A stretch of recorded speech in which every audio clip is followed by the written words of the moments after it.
Mzozo mkali wa kivita baina ya Israeli na Irani unaweza kuzaa sura mpya ya mapambano baina ya mataifa na mataifa.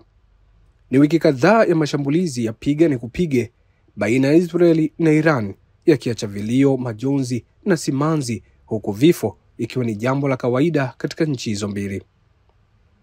Katika mitandao ya kijamii, kila mtu amekuwa na utashi wake wa kuyaelezea mataifa hayo na namna yanavyozozana, huku kila mmoja akiegamia upande ambao anaona kwake ni sahihi. Sura mpya ya mzozo wa mataifa makubwa ulimwenguni unakuja baada ya Marekani kuanza kujitosa katika mvutano wa Irani na Israel. Itakumbukwa siku za hivi karibuni Rais wa Marekani Donald Trump amenukuliwa akitoa kauli kadhaa dhidi ya Iran, huku kiongozi wa Iran Ayatollah Al-Khamenei akisema hawatishwi na taifa hilo. Sasa kulingana na ripoti za gazeti la New York Post ni kwamba ndege iliyopewa jina la Doomsday Plan, yaani ndege ya siku ya mwisho ya Marekani, imetua rasmi katika mji wa Washington. Hii ni Boeing 747 maarufu kama E-4B, inayotajwa kama ndege yenye uwezo mkubwa wa kustahimili milipuko ya nyuklia, mashambulizi ya mtandaoni na athari za sumaku ya umeme, na uwezo wa kurusha makombora ya kulipiza kisasi.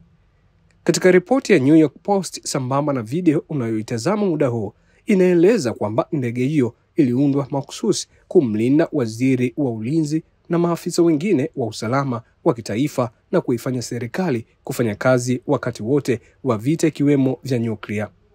Ndege hii imepewa jina la Doomsday Plan, yaani ndege ya siku ya mwisho ya Marekani inayoweza kustahimili mlipuko wa nyuklia, ambayo imetua rasmi mjini Washington.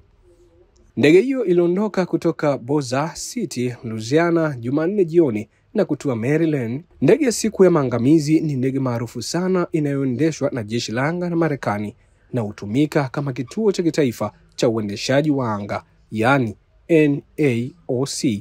Marekani ina E-4B 4 ambazo hutumika kama kituo cha amri cha anga kwa rais, waziri wa ulinzi na wenye viti wa wakuu wa pamoja wa wafanyakazi, ili kuhakikisha kuendelea kwa amri muhimu, udhibiti na mawasiliano. Kulingana na posti, kila E-4B Nightwatch inaweza kuwa na wafanyakazi hadi watu 112 na ina safu ya zaidi ya maili 7,000.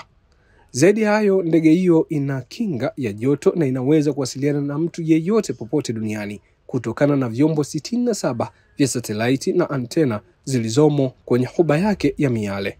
Ndege hiyo pia inaweza kubaki angani na kufanya kazi ndani ya anga kwa wiki nzima bila kuhitaji kutua, na inaweza kuongeza mafuta katikati ya hewa pia. Ndege hii, kwa ripoti za vyombo vya habari, imeletwa kwa sababu ya vitisho vyovyote vya kinyuklia kutoka Iran baada ya Donald Trump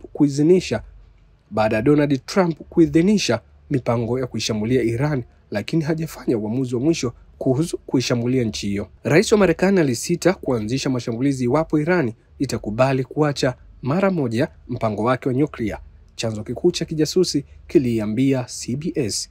Trump anaripotiwa kuifikiria kuivamia Iran dhidi ya Fordo, kituo cha kurutubisha madini ya uranium chini ya ardhi nchini Iran. Kiongozi mkuu wa Iran Ayatollah Al-Khamenei bado anakataa ombi la Trump la kujisalimisha bila masharti na kudai kulipa chochote kitakachofanywa dhidi ya nchi yake. Ni ripoti za kitaifa. Mimi naitwa Mikandaba, juu ya ndege ya E-4B ya Marekani kutolewa